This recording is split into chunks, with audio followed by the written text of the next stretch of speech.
Performance appraisal. Performance appraisal is assessment of how staff members are doing their job. It is a process of evaluation of the individual's performance and progress in job and assessing their potential for future development. Performance appraisal क्या है? जब employees किसी संस्था में काम कर रहे हैं तो वहाँ पे उनकी जो कार्यशैली है या उनका जो कार्य करने का ढंग है वो किस तरह का है, उसको जजमेंट करना, उसका असेसमेंट करना ही परफॉर्मेंस अप्रेजल कहलाता है. So it is a process of evaluation of the individuals performance and progress in job and assessing their potential for future development. According to Flippo, one definition has been given. Performance appraisal is the systematic, periodic and impartial rating of an employee's excellence in matters pertaining to his present job and his potential for a better job. तो performance appraisal क्या है कि ये पहली बात तो ये एक सिस्टमेटिक तरीके से किया जाता है और एक समय के अंतराल पर किया जाता है, बिना किसी भेदभाव के किया जाता है. और उसकी जो रेटिंग होती है, मतलब एम्प्लॉइज़ किस लेवल का परफॉर्मेंस दे रहा है एक संस्था में, तो वो उससे ये पता लगाया जाता है कि उसका जो कार्य करने का कितना एक्सीलेंट वे में वो काम कर पा रहा है इस संस्था में एट प्रेजेंट, और वो भविष्य में कितना अच्छा परफॉर्मेंस दे सकता है. तो इन चीज़ों को भी असेस किया जाता है. तो this is the definition given by the Flippo. Objectives of performance appraisal. पहला ऑब्जेक्टिव क्या होता है? पहला बात judgmental objective. Judgmental by name itself it will be clear. किसी चीज़ के बारे में एक निर्णायक अपना विचार बना लेना. तो जजमेंटल ऑब्जेक्टिव क्या है? Provide feedback to employees so that they come to know where they stand and can improve their job performance. तो जो फीडबैक है, जो प्रतिक्रिया मिलती है जिन्होंने भी उनका परफॉर्मेंस अप्रेजल किया है, तो उससे क्या है, एम्प्लॉय ये जान जाता है कि वो पहली बात किस लेवल का परफॉर्मेंस दे पा रहा है, दूसरी चीज़ कि उसको अपनी कार्यशैली को और अच्छा करने के लिए उसे क्या करना चाहिए. तो this also will be known by the employees. Second है आपका developmental objectives. Developmental objective means यहाँ पे जो भी जिस तरह का वो कार्य कर रहा है एम्प्लॉइज़, या उसकी जो स्किल है या उसकी जो कुशलता है कार्य करने की, वो उसकी बेसिस पर ही क्या होता है कि उसका प्लेसमेंट, कि उसको कहाँ पे प्लेसमेंट दिया जाए, किस एरिया में. दूसरा उसका पेमेंट के बारे में, उसकी सैलरी कितनी होनी चाहिए. सेकंड प्रमोशन, अगर उसका कार्य बहुत अच्छा कर रहा है तो क्या है, उसका प्रमोशन भी मिल सकता है, या ट्रांसफ़र किया जाना है, या अगर उसका कार्य नहीं अच्छा है या वो उस लेवल का परफॉर्मेंस नहीं कर पा रहा है, उसमें अभी कमियां हैं, या उसको अभी और ज़्यादा हार्डवर्क करने की नीड है या सीखने की नीड है, और तो उसमें क्या है, मे बी अगर पनिशमेंट उसको देना है या उसका कुछ ऐसा एंटी सोशल बिहेवियर उसने कर दिया ऑर्गेनाइजेशन में. तो इस तरह की जो चीज़ें हैं, तो ये सब चीज़ें किससे पता चलती हैं हमें? परफॉर्मेंस अप्रेजल से ही. तो this is the developmental objective. तो पहली बात, इट प्रोवाइड वैलिड डेटाबेस, मतलब आपके पास फैक्ट होगा, उसकी बेसिस पर ही आप उस एम्प्लॉयज़ के बारे में डिसीज़न ले सकते हैं, कहाँ पे उसको रखना है, उसको प्रमोशन देना है या उसको पनिशमेंट देना है, उसका ट्रांसफ़र करना है या उसको कुछ इंक्रीमेंट देना है. तो whatever is there, this is decided on the basis of performance appraisal. Third है आपका encourage quality and quantity work performance. So जब एम्प्लॉय को एक टाइम ड्यूरेशन के बाद अगर उसको फीडबैक मिल रहा है उसके काम के बारे में, तो क्या होगा, वो इनकरेज रहेगा. किस लिए? अच्छे से अच्छा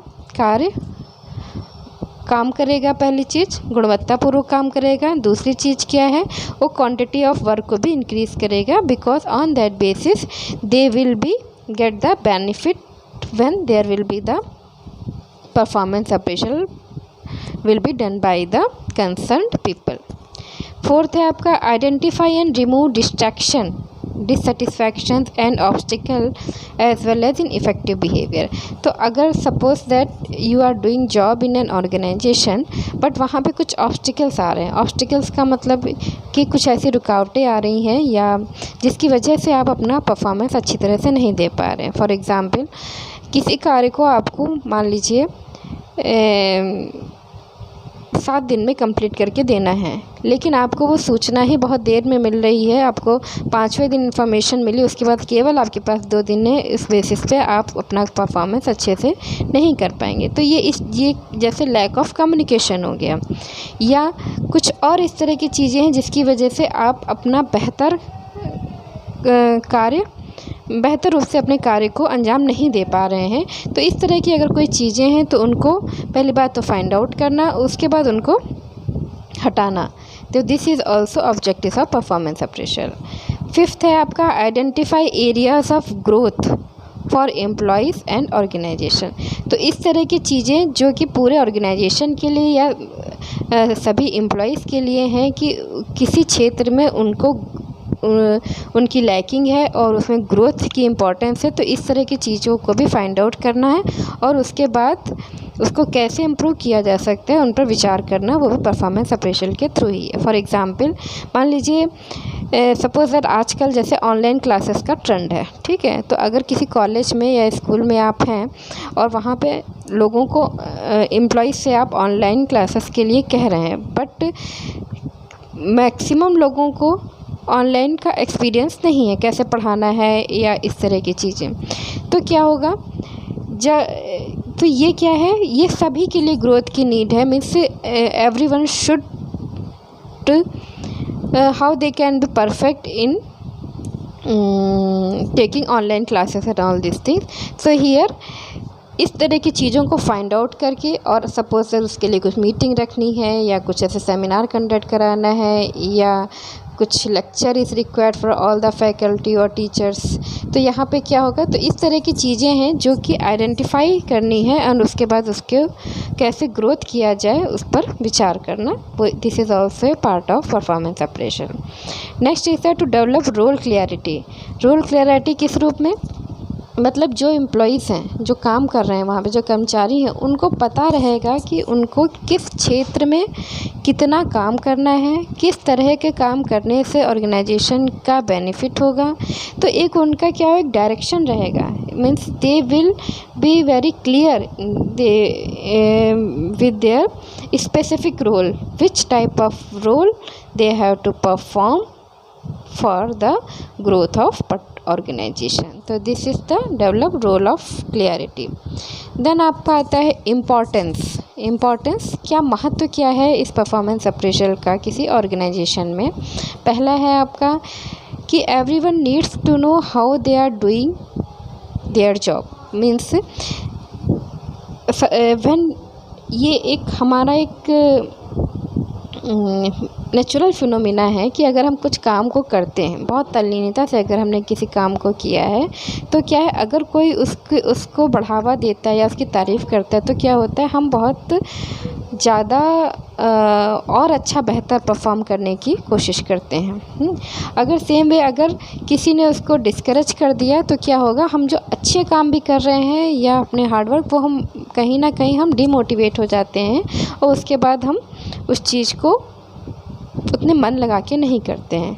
तो सेम थिंग इज़ हियर। तो परफॉर्मेंस अप्रेजल जब बिना किसी भेदभाव के किया जाता है, इम्पार्शियल वे में किया जाता है और हर एक एम्प्लॉय का टाइमली परफॉर्मेंस किया जाता है और उसकी बेसिस पर क्या है उसको रिवार्ड मिलते हैं या पनिशमेंट मिलता है, तो क्या होगा, हर एक इंसान या कर्मचारी एक अवेयर रूप में अपने काम को करता है और उसको एक कहीं ना कहीं जॉब सेटिस्फैक्शन भी रहता है। अब जैसे फर्स्ट है आपका एवरीवन नीड्स टू नो। तो ये क्या है, हर एक को ये पता होना चाहिए कि वो किस तरह का काम कर रहा है।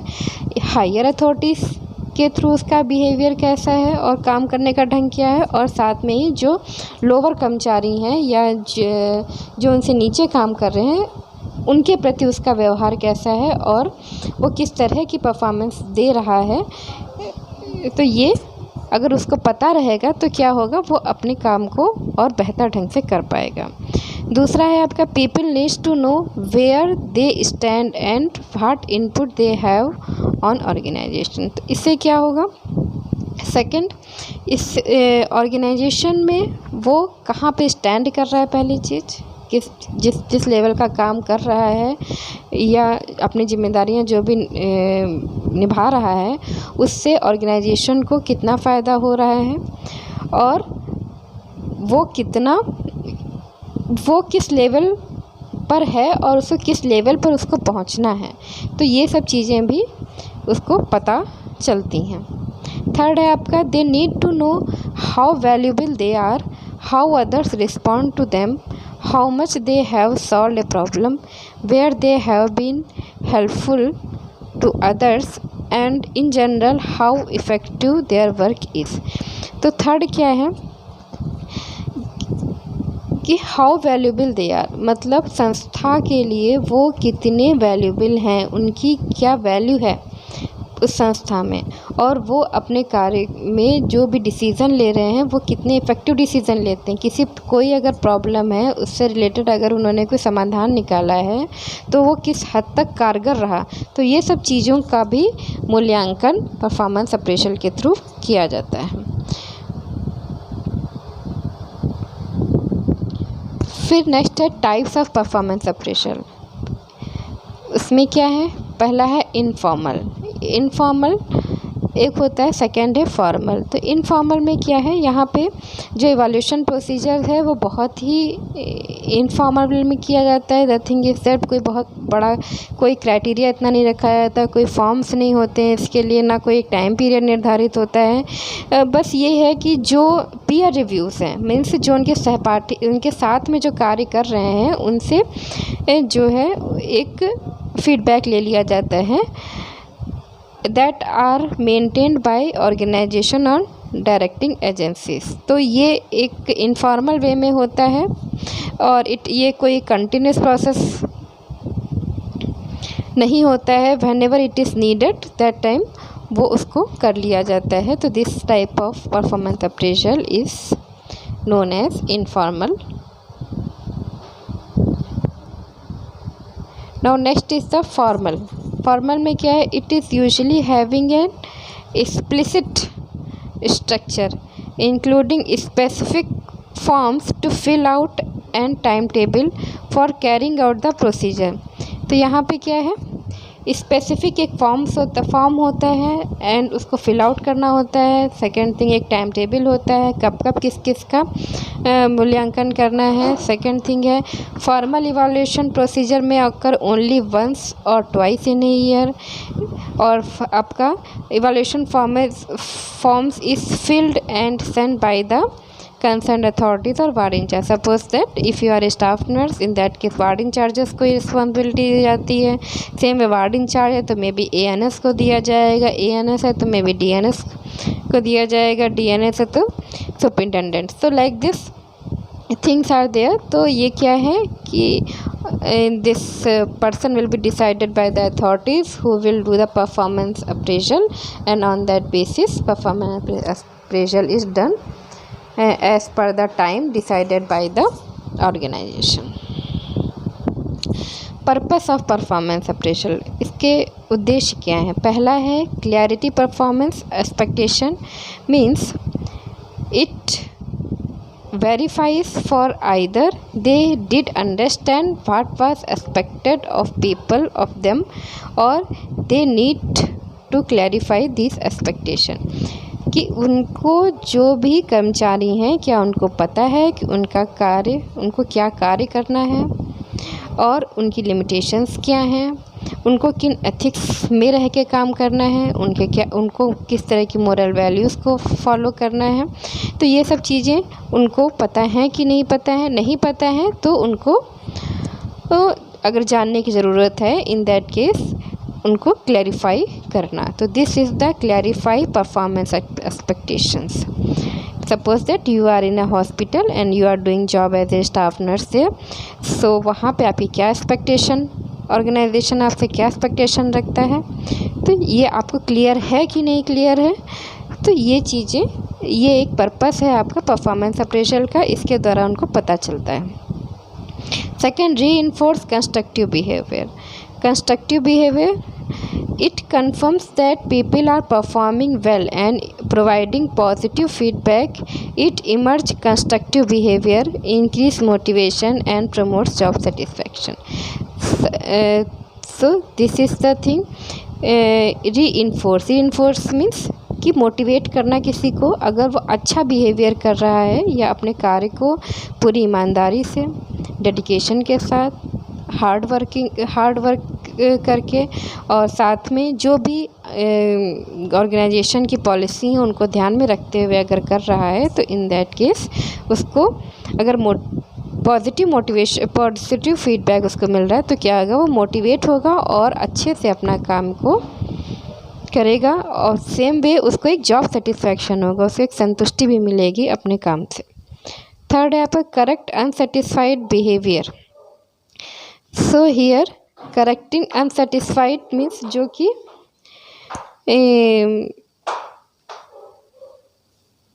अनसेटिस्फैक्ट्री बिहेवियर है। या अगर कुछ एंटी सोशल बिहेवियर है या इस तरह का बिहेवियर जो उनको नहीं करना चाहिए, तो वो किस में आएगा, आपका पुअर परफॉर्मेंस में आएगा। तो अगर इस तरह की कुछ चीज़ें हैं तो उसको एक्नॉलेज, उसको बताना, और same way steps must be taken to correct it. तो उसको कैसे करेक्ट किया जा सकता है, उसके लिए स्टेप्स भी लिए जाते हैं। मे बी उसको वार्निंग दी जा सकती है, वार्निंग देने के बाद भी अगर नहीं वो सुधर रहा है तो हो सकता है उसका कुछ 1 डे या 2 डे की सैलरी कट कर ली जाए। मे बी अगर उसके बाद भी नहीं है तो इन दैट केस में भी उसको टर्मिनेशन के लिए कुछ नोटिस दी जा सकती है। तो इस तरह की चीज़ें हैं। तो करेक्ट अनसेटिस्फाइड बिहेवियर जो कि उनकी ऑर्गेनाइजेशन की गाइडलाइंस में नहीं है, या जिस तरह के वर्क उनको नहीं करने चाहिए, अगर एम्प्लॉय ऐसा कार्य कर रहा है तो उसको एक्नॉलेज करके और उसको करेक्ट करने के लिए steps need to be taken by the organization. Fourth point is provide recognition. Recognition for good work is done and powerful and expensive rewards for good performance. It meets those needs for esteem and recognition that all have to verify degree. Here people, those who are performing good thing, those who are performing their job in very better way, they are rewarded as with the expensive rewards. And also those who are having certain other types of degree or diploma or some excellency is there in other work, in that case also they will be also get benefit of same thing. Fifth is increase self awareness. So feedback helps people identify their strength and weakness. जब किसी चीज़ का हम किसी चीज़ की प्रतिक्रिया देते हैं एक फीडबैक फॉर्म के रूप में, तो क्या होगा, they will come to know कि उनकी कहाँ पे कमियां हैं और किस तरह से क्या क्या उनके अंदर क्षमताएं हैं, वो इस चीज़ से अवेयर होंगे।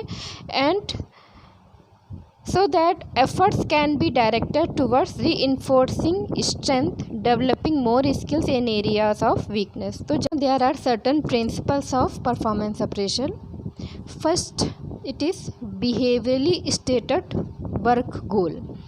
So goal will be clear to the employees, and in order to fulfill that goals they are going to do the activities, they will perform their work in order to complete that goal or fulfill that goal.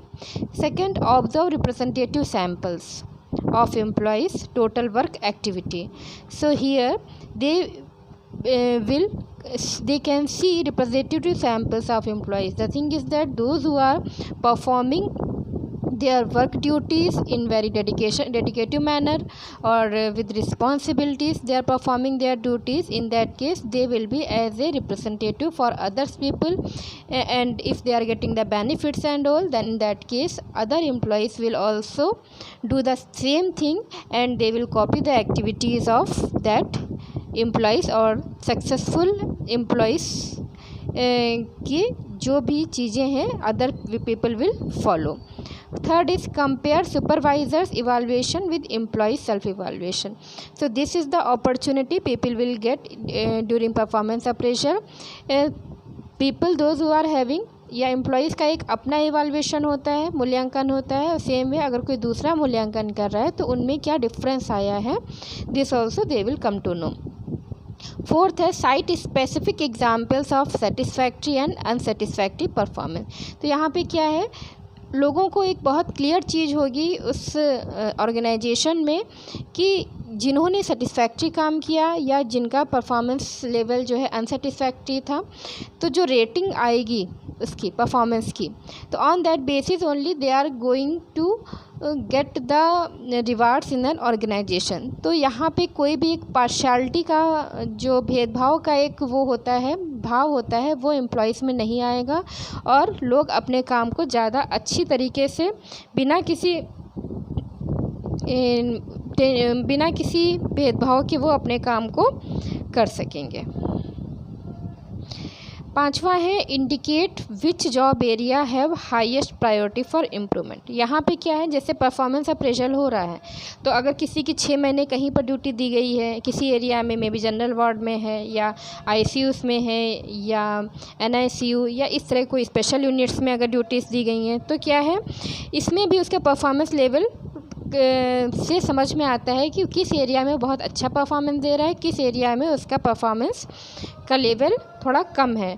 तो इस तरह से employee will come to know कि किस area में उसका अनुभव कम है या उसको उसमें स्किल्स की कमी है, किन किन चीज़ों में उसको ज़्यादा इम्प्रूवमेंट करने की नीड है. तो this also they will come to know. 6th है आपका evaluation conference should be held in good atmosphere. तो ये चीज़ें जो हैं परफॉर्मेंस अप्रेजल की या जो इवैल्यूएशन लोगों का किया जा रहा है, इस तरह की चीज़ें जो हैं ये एक बहुत ही अच्छे वातावरण में कह सकते हैं या ये कह दें कि इस तरह से लोगों को बतानी चाहिए जिसमें उनको गिल्ट फीलिंग ना हो, ना कि वो डिमोटिवेट हो, बल्कि वो इनकरेज हो कि वो किस तरह से अपनी एक्टिविटीज़ को और अच्छा और किस तरह से वो अपने काम को बहुत बेहतर ढंग से परफॉर्म कर सकते हैं. 7th है आपका the purpose of evaluation is to improve work performance and job satisfaction. तो मेन जो परफॉर्मेंस अप्रेजल का जो एक मेन कोर है वो क्या है कि सबसे पहले कि जो वर्क की जो काम करने का तरीका है लोगों का उसको इम्प्रूव किया जाए, साथ साथ जो ऑर्गेनाइजेशन है उसको ज़्यादा से ज़्यादा बेनिफिट हो, इस पर विचार करके काम किया जाए.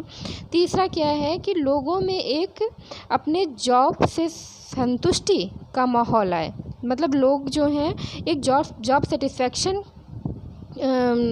का उनके में भाव आए. तो इस तरह की चीज़ों को प्राप्त करना ही इसका एक बहुत बड़ा उद्देश्य है. So thank you very much. Today we had seen performance appraisal होता क्या है, उसकी meaning, concept, then we had seen about the definition and after that we had seen objectives इसके क्या हैं, then importance कि किसी भी ऑर्गेनाइजेशन में इसका importance क्या है, then आपका है उसके principles क्या हैं, कितने टाइप्स का परफॉर्मेंस अप्रेजल होता है. तो all these things today we had seen. मुझे लगता है कि ये जो लेक्चर आप लोगों के लिए बहुत यूज़फुल रहेगा. अगर आप लोग इसमें कुछ अपनी राय देना चाहें, इसको बेहतर तरीके से और प्रेजेंट किया जा सके, तो अगर आपके मन में कोई विचार है या सजेशन है तो आप कमेंट बॉक्स में अपना विचार व्यक्त कर सकते हैं. Okay, thank you very much.